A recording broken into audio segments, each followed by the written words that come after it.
Hoy vamos a estar en el pasaje que leíamos, que nos leía nuestro hermano Francisco, Primera de Tesalonicenses, el capítulo 4, entonces les pido que estemos ahí, capítulo 4 del versículo 9 hasta el versículo 12. Voy a leerlo una vez más a su favor. Ustedes me siguen ahí en sus Biblias. Primera de Tesalonicenses 4, del 9 al 12. Pero acerca del amor fraternal, no tenéis necesidad que os escriba, porque vosotros mismos habéis aprendido de Dios que os améis unos a otros. Y también lo hacéis así con todos los hermanos que están por toda Macedonia. Pero os rogamos, hermanos, que abundéis en ello más y más, y que procuréis tener tranquilidad y ocuparos en vuestros negocios y trabajad con vuestras manos de la manera que os hemos mandado, a fin de que os conduzcáis honradamente para con los de afuera y no tengáis necesidad de nada. En la actualidad tenemos una crisis en cuanto al amor. Usted puede escuchar que se dice cualquier cosa escudados en un amor supuesto. Y se trata de soportar cualquier ideología o cualquier desfachatez escudados en el amor. Es normal que escuchemos decir que amar es recibir a nuestro prójimo y aceptarle cualquiera sea su falta, no reprender el pecado y en ese sentido hablar del amor.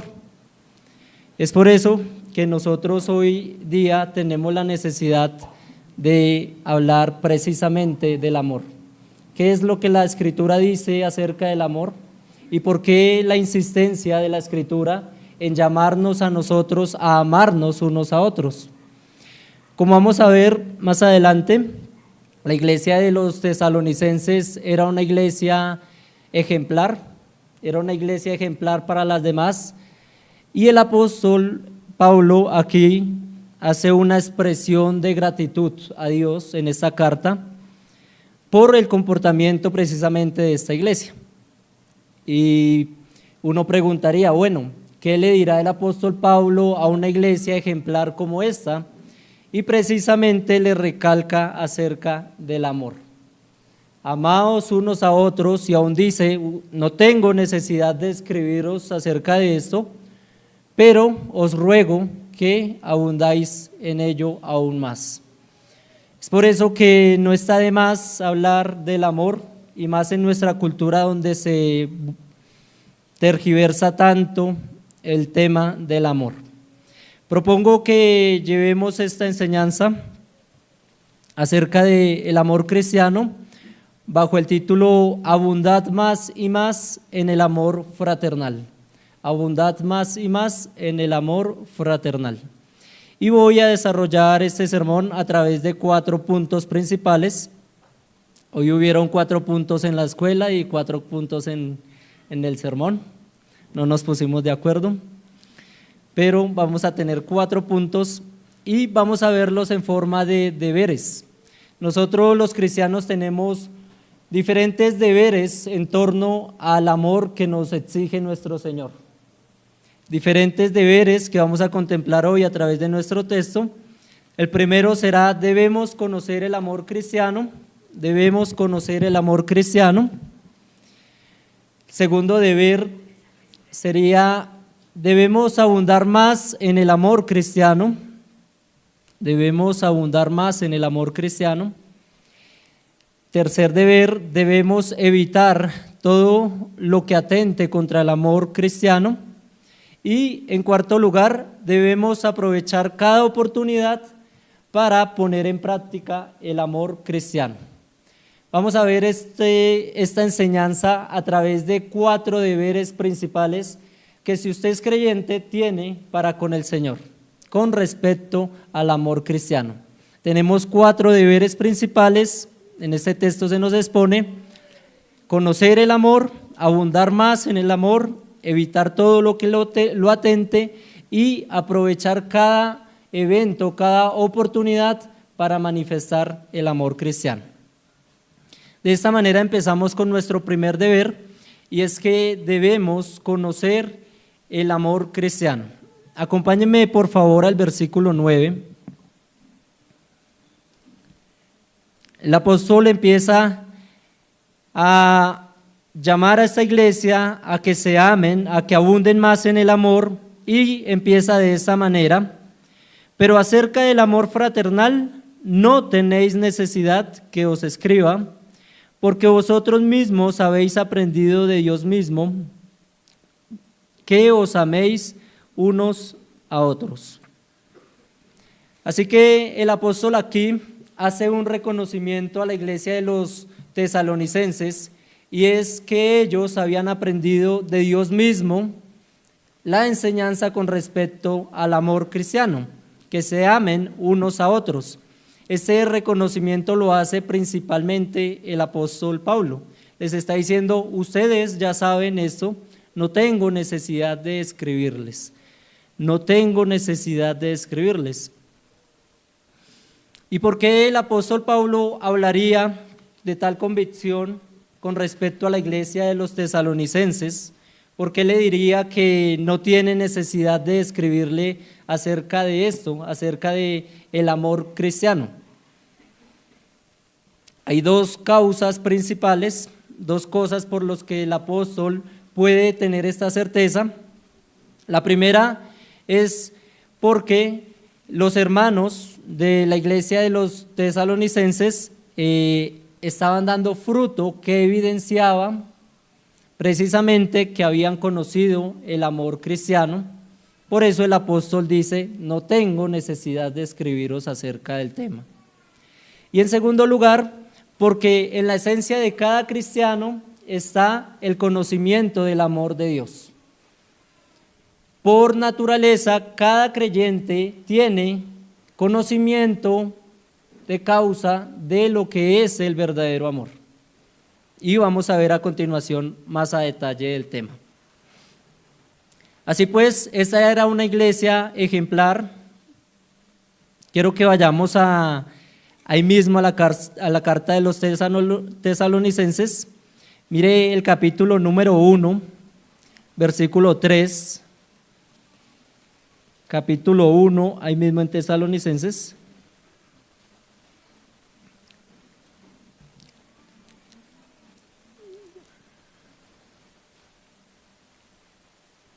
Dice: acordándonos sin cesar delante del Dios y Padre acordándonos sin cesar delante del Dios y Padre nuestro, de la obra de vuestra fe, del amor de vuestro amor y de vuestra constancia en la esperanza de nuestro Señor Jesucristo. Está diciendo el apóstol, precedido de dando siempre gracias, está dando gracias precisamente porque esta iglesia estaba haciendo estas cosas, del trabajo de vuestro amor y de vuestra constancia en la esperanza de nuestro Señor Jesucristo. Lo mismo lo vemos en el capítulo 3, versículo 6, vaya allí por favor. Dice: pero cuando Timoteo volvió de vosotros a nosotros y nos dio buenas noticias de vuestra fe, ¿y qué más dice?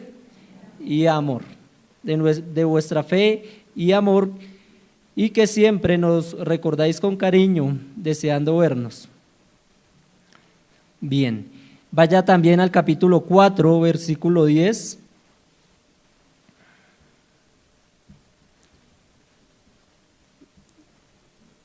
Capítulo 4, versículo 10 dice: y también lo hacéis así con todos los hermanos que están por toda Macedonia. Aquí está hablando en nuestro pasaje acerca del amor fraternal del que han sido por Dios enseñados. Y finalmente, segunda epístola de los tesalonicenses, capítulo 3.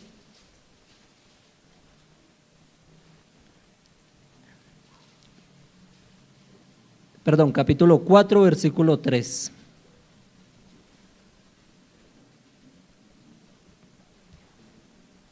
Perdón, esa no tiene, di la cita mal, para ver si estaban atentos.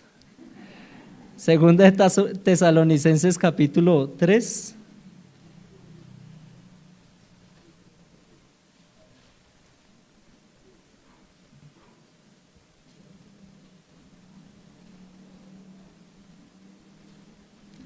Ok, sí tengo mal la cita. Es primera a los Tesalonicenses 4, 3. Ahí creo que hallamos nuestro pasaje.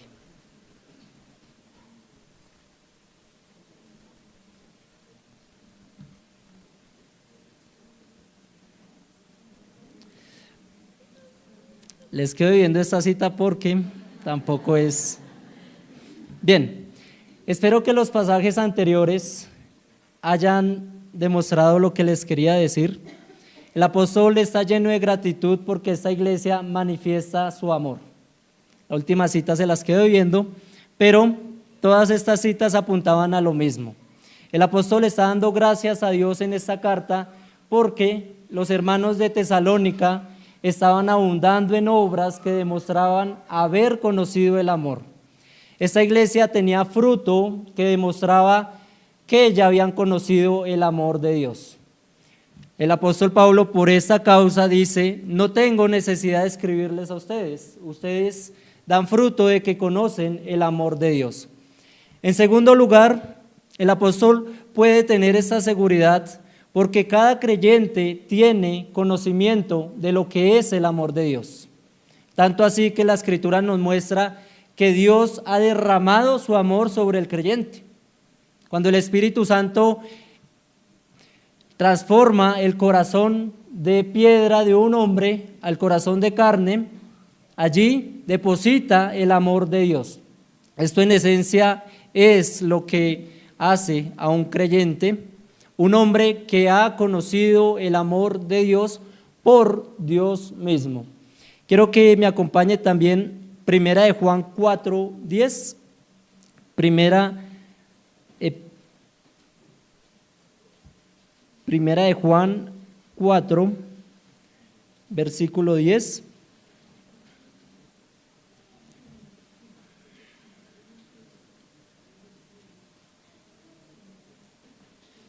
Y allí leemos lo siguiente: en esto consiste el amor, no en que nosotros hayamos amado a Dios, sino en que Él nos amó a nosotros y envió a su Hijo en propiciación por nuestros pecados. Allí vemos que el creyente es una persona que ha sido amada por Dios. Si usted es creyente, si usted es un creyente verdadero, no es porque usted haya amado a Dios, como nos dice el pasaje, es porque Dios lo ha amado a usted y usted puede responder a ese amor de la misma manera. Entonces, el creyente en esencia es una persona que ha sido amado por Dios. De esa manera conoce el amor de Dios. Por eso el apóstol Pablo les puede decir a los tesalonicenses: ustedes han sido enseñados por Dios mismo. Y veamos un pasaje más, Romanos 5, versículo 5.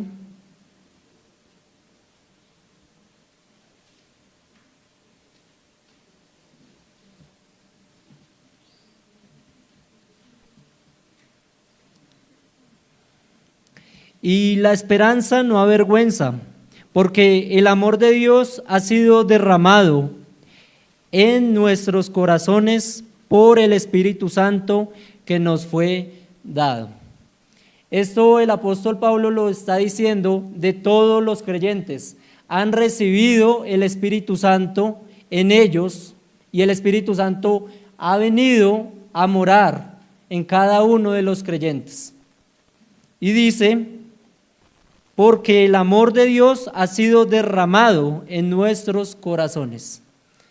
Así que mi hermano y mi hermana, el amor del Señor ha sido derramado en nosotros y el apóstol Pablo reconocía esto también de la iglesia de los tesalonicenses. Por eso el apóstol les puede decir: no tengo la necesidad de escribirlos acerca de este tema, porque ustedes mismos han sido enseñados por Dios. Entonces, por dos cosas principales: el amor de Dios está en el corazón del creyente por naturaleza, y en segundo lugar, esta iglesia daba fruto del amor de Dios. Y en el mismo sentido podríamos preguntarnos a nosotros, ¿qué podría decir el apóstol acerca de nuestro fruto? Si el apóstol pudiera hablar de la misma manera como habló de los tesalonicenses, si pudiera decir de nosotros mismos que nosotros conocemos el amor de Dios, si nuestras buenas obras y nuestro fruto da pie para hablar del tema y decir verdaderamente este hermano conoce el amor de Dios, o por el contrario, nuestra falta de fruto deja mucho que decir acerca del conocimiento del amor de Dios. Así que, mi hermano, lo invito a que reflexione primero que todo en esto. El amor habla mucho de la genuinidad de nuestra fe. El amor que nosotros tengamos en nosotros y manifestemos a través de nuestras obras, hablan mucho de nuestra fe o nuestra carencia de la misma. Y permítame agregar una cosa más en este punto, en este primer deber, acerca del deber de conocer el amor de Dios. Como ya vimos, debemos conocer el amor de Dios. El creyente es uno que conoce el amor de Dios. Y en segundo lugar, podría decir que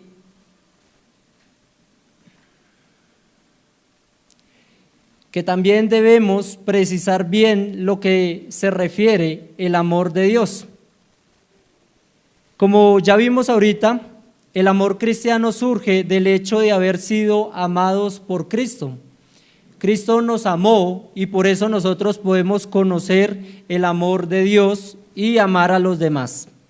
Así que el que ha sido amado por Dios puede manifestar el amor cristiano para con su prójimo.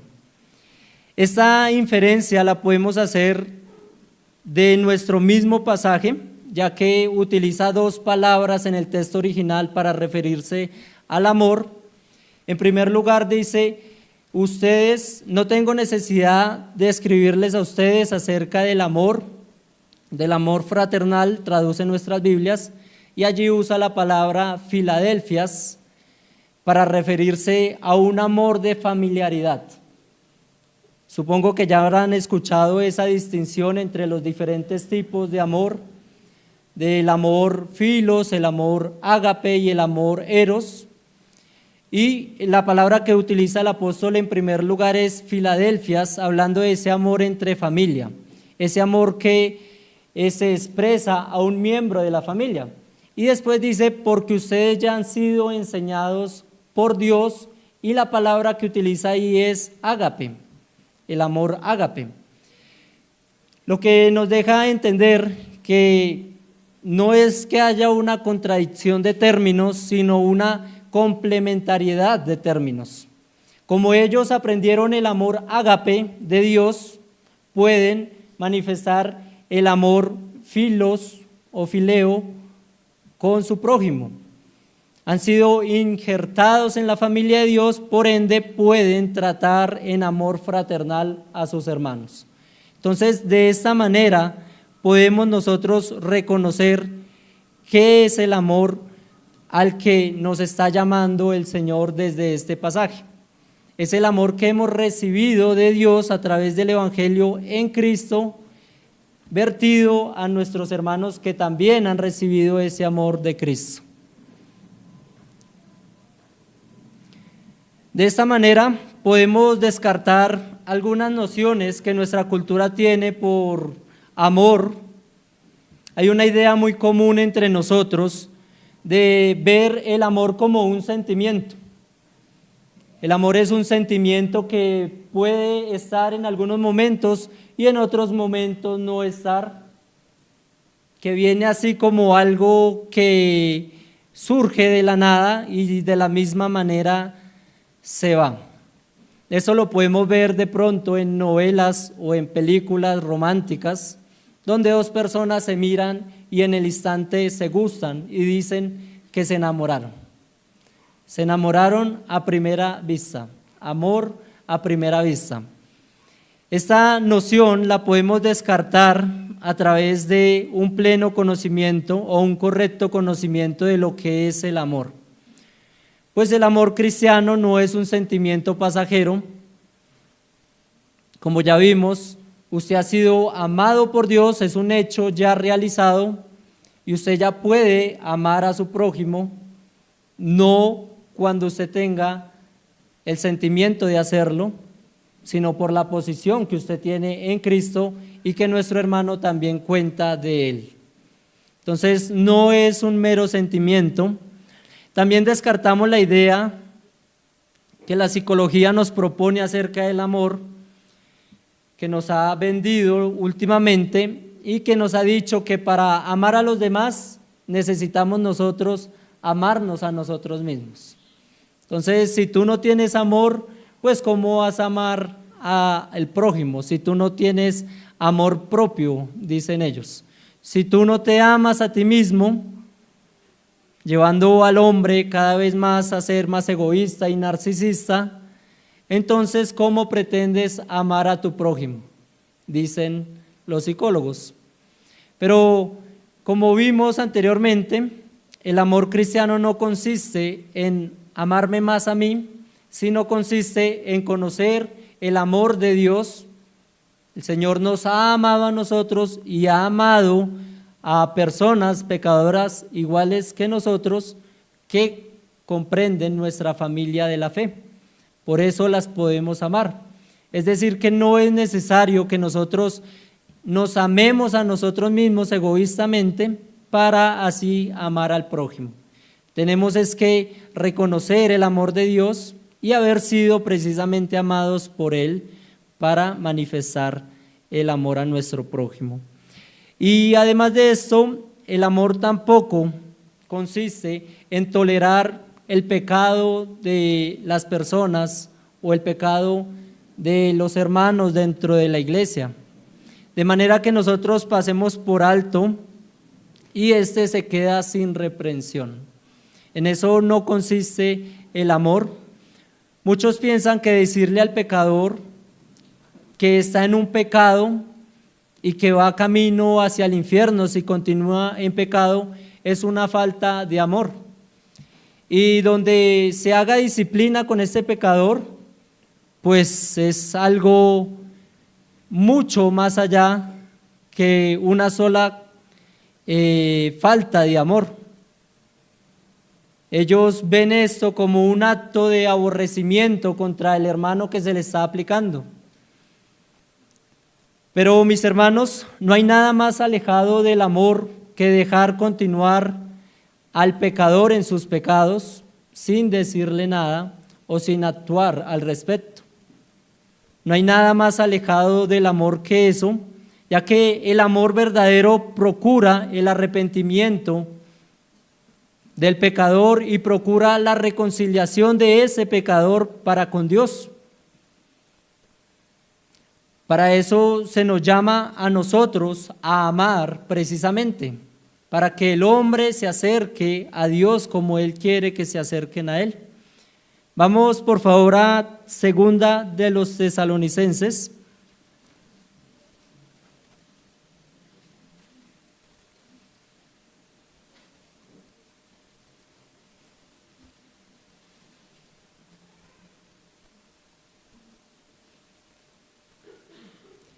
En el capítulo 3,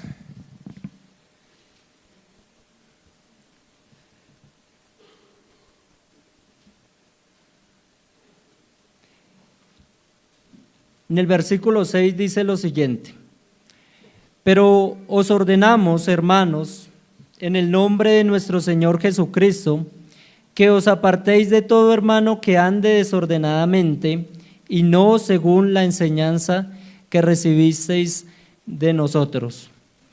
el versículo 14 ahí mismo, y el 15 dicen lo siguiente: si alguno no obedece a lo que decimos por medio de esta carta, a este señaladlo, y no os juntéis con él, para que se avergüence. Mas no lo tengáis por enemigo, sino amonestadle como a hermano. Para muchos esto es una falta de amor, y pueden hablar del amor y de la reprensión como cosas contradictorias en sí mismo. Estas personas piensan que reprender y amar no van en el mismo canal, pero como lo vemos, es bíblico que nosotros por amor, digamos al que está cometiendo pecado: estás pecando, estás fallando en esto al Señor, e incluso nos manda la palabra a alejarnos de esa persona que quiere continuar en su pecado. Entonces, no nos creamos más amorosos que Dios, no creamos que nosotros podemos ser más bondadosos al abrirle las puertas a estas personas, porque estamos siendo alcahuetas con el pecado, estamos siendo alcahuetas con el pecador y le estamos quitando la oportunidad a esta persona para que considere su pecado como verdaderamente es una ofensa grave delante del Señor. Así que el amor no es tolerar el pecado en la iglesia, pasarlo por alto y simplemente continuar como si nada pasara. En conclusión, el amor no es un sentimiento, es la decisión de hacer el bien a mi prójimo, decisión motivada por el amor de Dios reflejado en la persona de Cristo y con la finalidad propuesta por Él, es decir, la salvación completa de esta persona. Espero que esta definición propuesta nos ayude a diferenciar el amor de las diferentes corrientes que nos hablan a nosotros con respecto del tema. Y esto, como ya les dije, es de suma importancia, porque el hombre amparado en el amor ha cometido cualquier tipo de abominación contra Dios, ha validado cualquier desfachatez en el nombre del amor. Y es lo que vemos nosotros en nuestra cultura, una cultura que habla del amor en sus propios términos y lo hace para vivir en su pecado. Volviendo un poco a la iglesia de los tesalonicenses, el apóstol, inspirado por el Espíritu Santo, les dice que ellos han sido enseñados por Dios en cuanto al amor fraternal. Y yo sé que ustedes también lo han sido por las mismas dos cuestiones que el apóstol podía estar seguro de que esta iglesia había sido enseñada por Dios mismo. Y es que cada creyente, como ya vimos, tiene en sí mismo el amor de Dios vertido en él, y también es evidente que han dado fruto de ese amor entre ustedes. Y esto es evidente también. Sin embargo, no nos podemos quedar en este punto, por eso vamos a avanzar al siguiente deber con respecto al amor, y es que debemos abundar más en el amor fraternal. El apóstol hace el reconocimiento: ustedes han sido enseñados por Dios, y les dice en el versículo 10,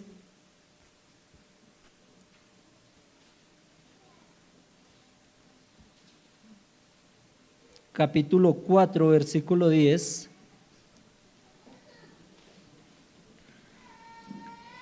y también lo hacéis así con todos los hermanos que están por toda Macedonia, pero os rogamos, hermanos, que abundéis en ello más y más.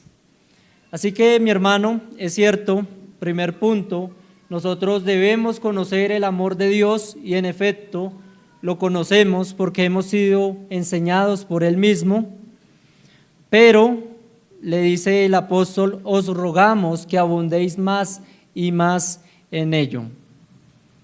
que abundéis más y más en ello. Lo cual nos muestra que nunca está de más insistir en este tema. Podríamos pensar que una iglesia como la iglesia de Tesalónica no debería recibir esta amonestación del Señor, e incluso el apóstol reconoce que no tiene necesidad de escribirles acerca de esto, pero dice: pero os ruego que abundéis más en ello. Y es por eso que yo escogí el día de hoy este tema. Cuando me preguntaron o cuando me hicieron la invitación de predicarles, yo me pregunté lo mismo. Bueno, ¿qué le enseño a una iglesia que ha sido tan bendecida por sus pastores, que ha sido tan bendecida por la gracia del Señor? ¿Qué puedo llevarles? ¿Qué mensaje puedo yo darles? Y por eso me remití a la iglesia de Tesalonicenses, que es una iglesia ejemplar, y allí me encontré con esto. Una exhortación a que abunden más en el amor.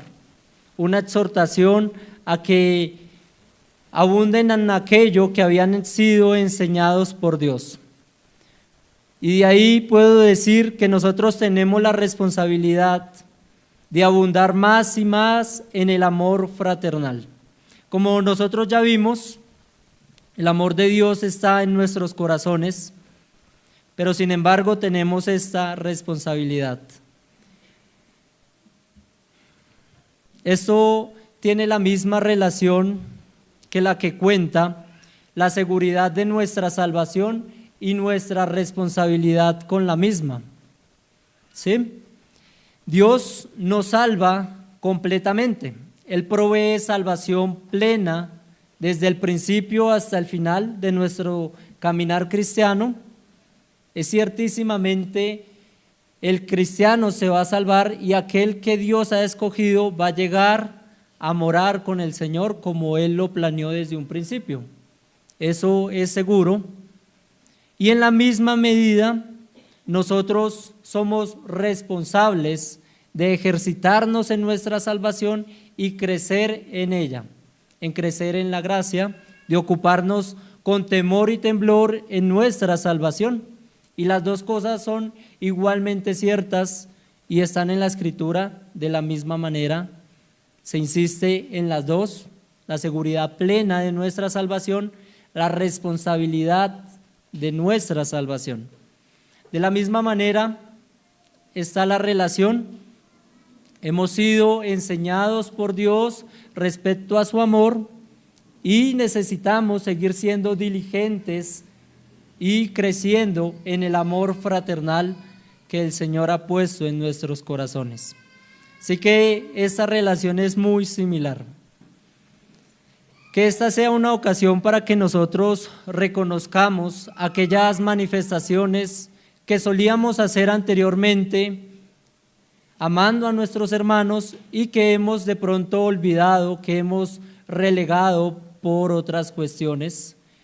Nosotros acá en Bogotá solemos ser personas muy agitadas, solemos vivir en corre-corre todo el día, y esto nos convierte en personas muy egoístas muchas veces, que solo tenemos tiempo para ver nuestras necesidades, para ver nuestras ocupaciones, y dejamos de vista que nuestro hermano también está corriendo, que nuestro hermano también está llevando algunas cargas, y nosotros podríamos serle a ellos de bendición y podríamos practicar el amor que posiblemente hayamos dejado de hacer.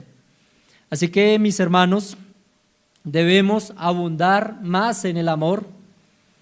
Posiblemente usted ya ha dado algunos frutos de que conoce el amor, y espero que así sea con todos los que profesan fe en este lugar, que hayan tenido algunos frutos, que ustedes vean que han conocido verdaderamente el amor por Dios mismo. Pero hoy el Espíritu Santo nos dice: abunden más en ello, abunden más en el amor de Cristo. Y para ir concluyendo, vamos a pasar a la parte aplicativa, Ya sabemos de dónde surge el amor cristiano, del amor de Dios vertido en él y la responsabilidad que nosotros tenemos en base a ello.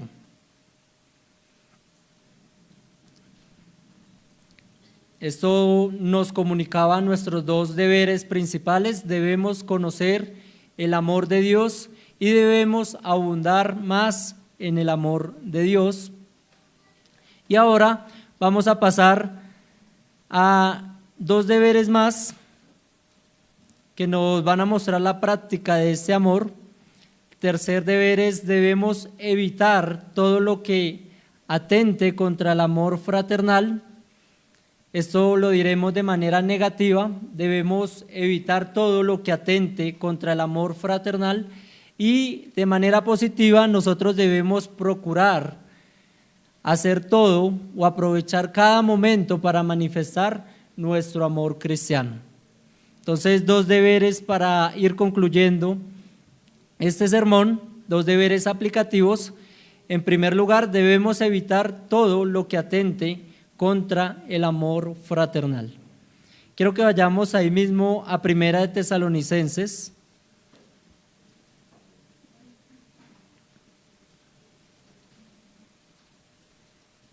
Continuamos desde el versículo 11, ahí en el capítulo 4, Primera de Tesalonicenses 11 y 12. Y que procuréis tener tranquilidad y ocuparos en vuestros negocios y trabajar con vuestras manos de la manera que os hemos mandado, a fin de que os conduzcáis honradamente para con los de afuera y no tengáis necesidad de nada. Está muy relacionado con lo que nos enseñaba nuestro hermano Brian esta mañana. ¿Y por qué el apóstol Pablo habla aquí acerca del amor? Y si ustedes ven el versículo 11, empieza con una conjunción y, empieza diciendo y. Esto es un conector que, valga la redundancia, conecta la idea anterior con la que sigue. Es decir, esto lo que va a decir del trabajo está conectado a lo que acaba de decir del amor. Entonces, ¿qué relación tiene una cosa con la otra? Ahorita voy a responder esa pregunta, pero antes debemos conocer un poco lo que estaba pasando, una problemática que estaba ocurriendo en esta iglesia y a la que el apóstol le está saliendo al encuentro. Vaya a la segunda epístola de Tesalonicenses.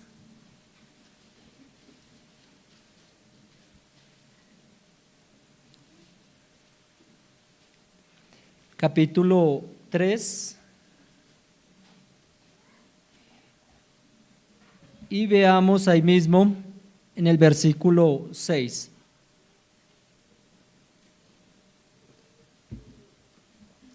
La cita es un poquito extensa, voy a leer hasta el 13, pero ustedes por favor me siguen ahí con sus Biblias. Pero os ordenamos, hermanos, en el nombre de nuestro Señor Jesucristo, que os apartéis de todo hermano que ande desordenadamente y no según la enseñanza que recibisteis de nosotros. Porque vosotros mismos sabéis de qué manera debéis imitarnos, pues nosotros no anduvimos desordenadamente entre vosotros, ni comimos de balde el pan de nadie, sino que trabajamos con afán y fatiga día y noche, para no ser gravosos a ninguno de vosotros. No porque no tuviésemos derecho, sino para daros nosotros mismos un ejemplo para que nos imitaseis. Porque también cuando estábamos con vosotros os ordenábamos esto: si alguno no quiere trabajar, tampoco coma.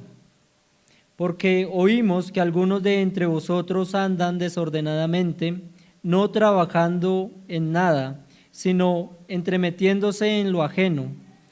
A los tales mandamos y exhortamos por nuestro Señor Jesucristo, que trabajando sosegadamente coman su pan, su propio pan, y vosotros, hermanos, no os canséis de hacer el bien. Al parecer, esta situación estaba presente en la iglesia de Tesalónica.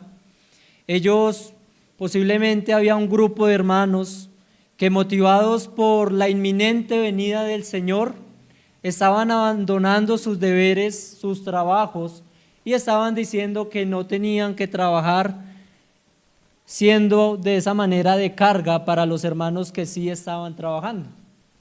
Entonces, este pequeño grupo de esta iglesia estaba atentando precisamente contra el amor, estaba poniendo carga sobre los demás, y es por eso que el apóstol lo incluye aquí hablando del amor. Parecer ellos estaban sosteniéndose sobre los hermanos que sí querían trabajar, y el apóstol Pablo les dice precisamente esto.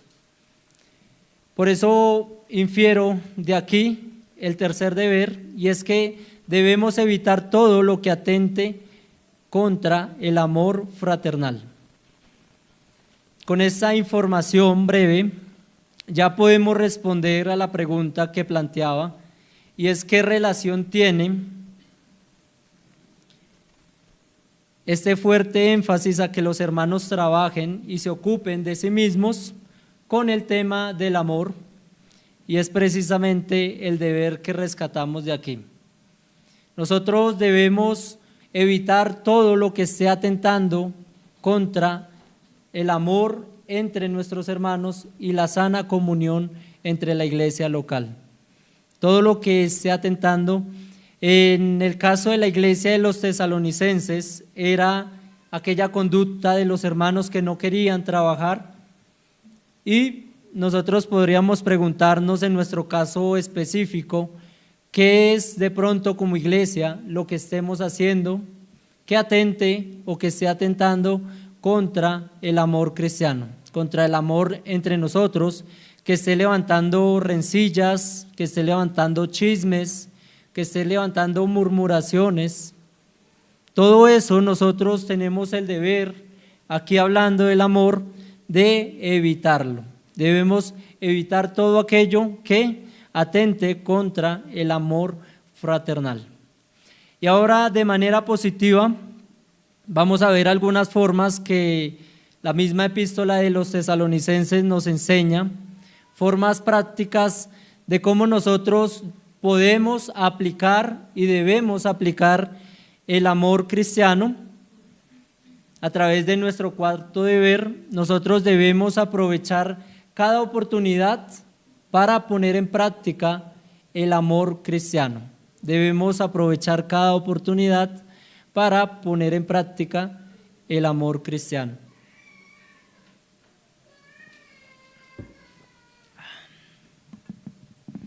En primer lugar, algo que todos nosotros podemos hacer, nadie puede decir que no puede hacer lo siguiente, y es orar unos por otros. Orar unos por otros.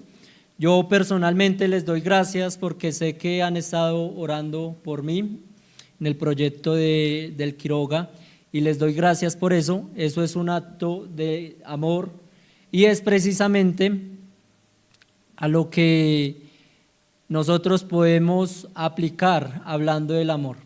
Todos podemos orar por nuestros hermanos, y sabiendo que de Dios proviene todo bien, acudir a Dios por el bien de mi hermano es un acto muy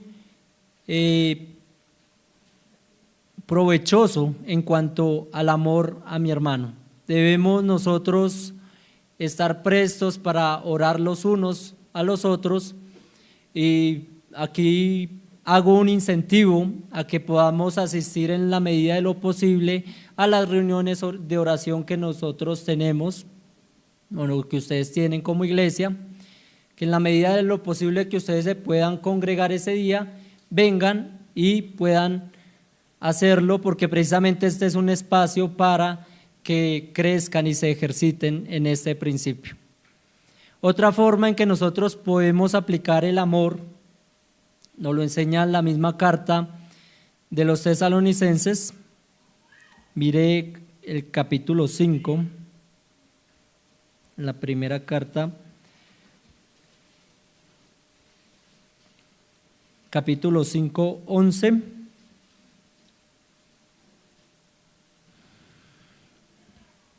Dice: por lo cual, animaos unos a otros y edificaos unos a otros, así como lo hacéis. Esta iglesia ya lo estaba haciendo, sin embargo el apóstol le dice, precisamente como ahorita, abundad más en ello. Y mis hermanos, esta es otra muestra de amor que nosotros podemos expresar para con nuestro hermano. Hay hermanos entre nosotros que se desaniman, nosotros mismos en ciertos momentos, y nosotros tenemos que estar prestos para socorrerlos y animarlos con la palabra del Señor. Así que esta no es una labor únicamente de los pastores o de los hermanos que los presiden desde el púlpito, de animarlos con las palabras, sino que la Escritura nos enseña que es un deber que tenemos unos con los otros. La iglesia tiene el deber de animarse unos con otros. Veamos ahí mismo el versículo siguiente.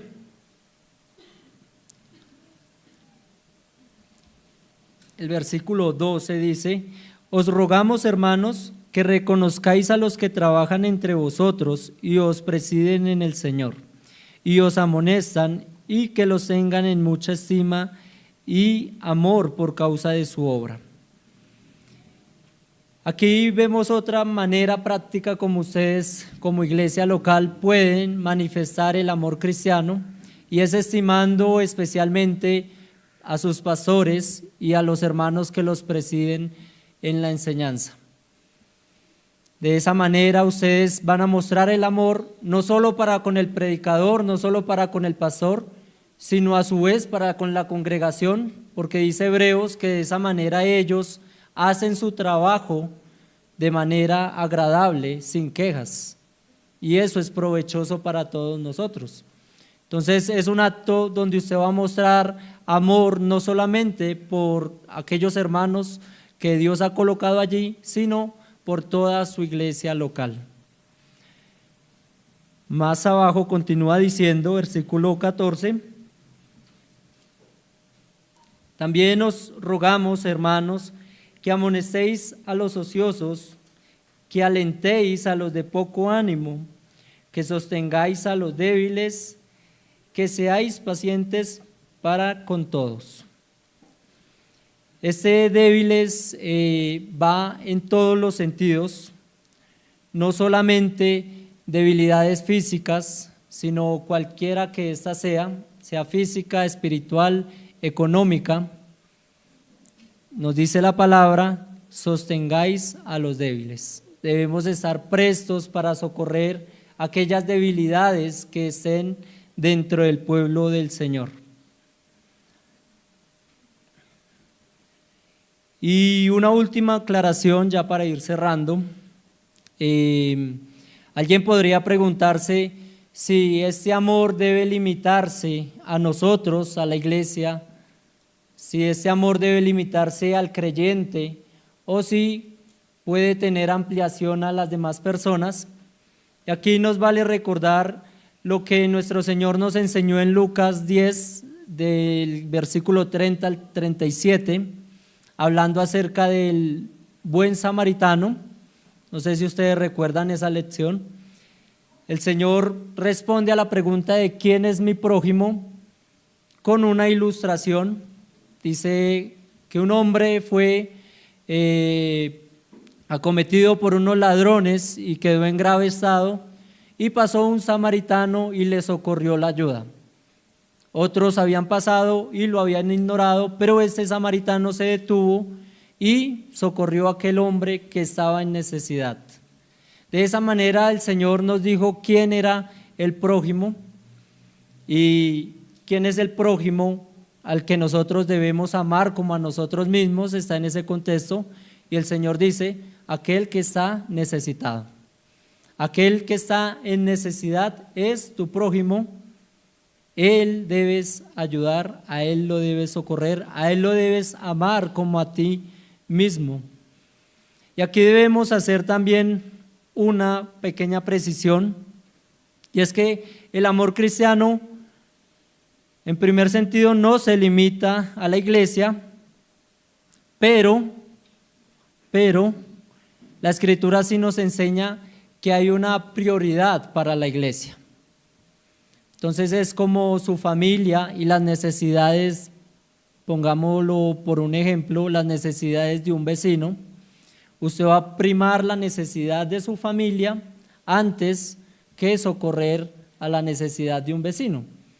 De la misma manera, la iglesia local tiene esa prioridad a donde nosotros debemos ejercitar nuestro amor y socorrerlos con la ayuda precisa. Sin embargo, como dije ahorita, debemos estar preparados para hacer todo tipo de bien a aquel que lo necesita. Entonces, mis hermanos, en cuarto lugar, debemos aprovechar cada oportunidad para poner en práctica el amor cristiano. En conclusión, nosotros tenemos 4 deberes respecto al amor cristiano. Debemos conocer este amor a través de Cristo y su Evangelio. Debemos abundar más y más en este amor que hemos conocido de Cristo y de su Evangelio. Debemos evitar todo aquello que obstruya o que luche en contra de este amor, y debemos procurar hacer todo lo que esté a nuestro alcance para poner en práctica nuestro amor cristiano. Como les dije ahorita, nunca está de más hablar y estar con respecto al amor. Yo sé que ustedes ya lo han entendido, pero como dice el apóstol, abundéis más en él, más y más en él. Y para la persona que no conoce el amor de Dios, para la persona que se encuentra en medio de nosotros y todavía no sabe de qué manera nos ama el Señor o nos ha amado el Señor, quiero leerle un solo pasaje muy popular de por sí, en el Evangelio de Juan, capítulo 3, versículo 16.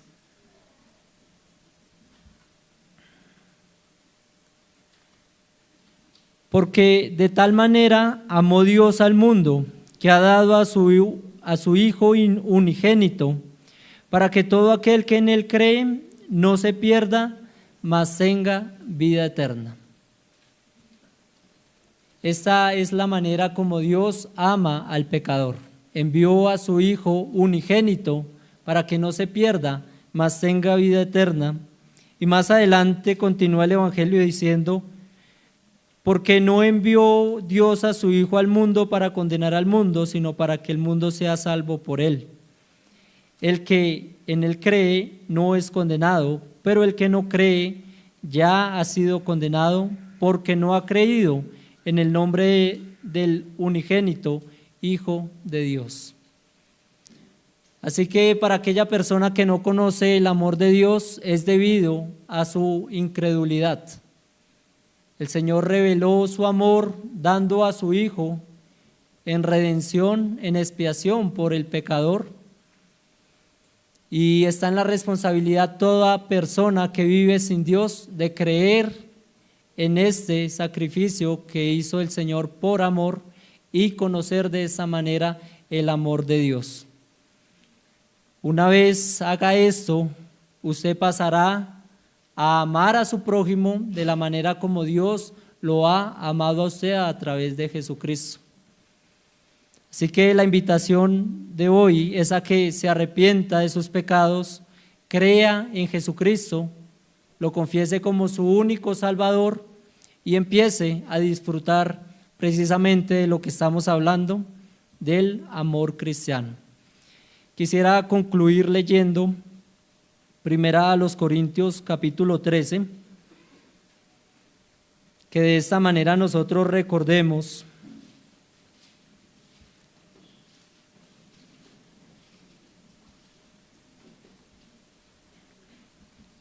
Recordemos el énfasis que la Escritura le pone a el amor y tengamos una dirección con respecto a él. Dice la palabra del Señor: si yo hablase lenguas humanas y angélicas y no tengo amor, vengo a ser como metal que resuena o címbalo que retiñe. Y si tuviese profecía y entendiese todos los misterios y toda ciencia, y si tuviese toda la fe, de tal manera que trasladase los montes y no tengo amor, nada soy.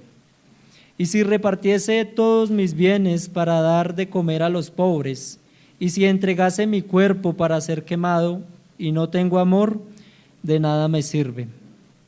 El amor es sufrido, es benigno, el amor no tiene envidia, el amor no es jactancioso, no se envanece, no hace nada indebido, no busca lo suyo, no se irrita, no guarda rencor, no se goza de la injusticia, mas se goza de la verdad.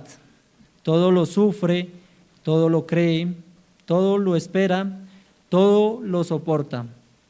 El amor nunca deja de ser, pero las profecías se acabarán y cesarán las lenguas y la ciencia acabará. Porque en parte conocemos y en parte profetizamos, mas cuando venga lo perfecto, entonces lo que es en parte se acabará. Cuando yo era niño, hablaba como niño, pensaba como niño, juzgaba como niño. Mas cuando ya fui hombre, dejé lo que era de niño. Ahora vemos por espejo oscuramente, mas entonces veremos cara a cara. Ahora conocemos en parte, pero entonces conoceremos, pero entonces conoceré como fui conocido. Y ahora permanece la fe, la esperanza y el amor. Estos tres, pero el mayor de ellos es el amor. Mis hermanos, como pudimos ver, el llamado hacia el amor es un llamado hacia la madurez. En esas palabras lo dice básicamente el apóstol Pablo acá. En parte conocimos y debemos dejar lo que es de niños para avanzar lo que es propio al carácter sólido de un creyente, y en esto consiste el amor. Tenemos 4 deberes con respecto. Debemos conocer el amor cristiano, abundar más en el amor cristiano, evitar todo lo que atente al amor cristiano y aprovechar cada oportunidad para manifestar el amor cristiano. Vamos a orar al Señor.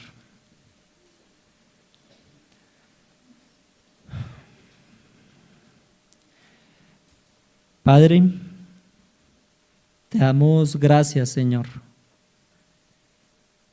Gracias por tu amor, Padre Celestial. Hablamos del amor, Señor, no porque seamos personas amables, amistosas, bondadosas, Señor, sino porque tú nos manifestaste tu amor enviando a tu Hijo a morir en nuestro lugar. Te damos gracias, Señor, por nuestro Salvador Jesucristo, porque de tal manera nos amó, Señor, que entregó su vida entera, Señor, por nosotros. Te rogamos, Padre Celestial, que nos hagas crecer en el conocimiento del Evangelio y de la misma manera nos ayudes a abundar más en el amor, Padre. Ayúdanos a abundar en este mandamiento, Señor. Ayúdanos a amarnos los unos a los otros, Señor. Perdónanos por tanta indiferencia que hay entre nosotros. Estamos muy ocupados, Señor, de nuestras vidas y descuidamos, Señor amado, a nuestros hermanos. Perdónanos y te rogamos que nos ayudes a abrirnos a las necesidades de nuestro prójimo. Damos gracias nuevamente por el amor de Cristo y porque en ese amor nosotros podemos amar a nuestro prójimo. Ayúdanos a amarte a ti con todo nuestro corazón, con toda nuestra alma, con todas nuestras fuerzas, y ayúdanos a amar a nuestro prójimo como a nosotros mismos, Padre, con el poder de tu Espíritu Santo. Te lo rogamos en Jesucristo, nuestro Salvador, aquel que nos amó. Amén y amén.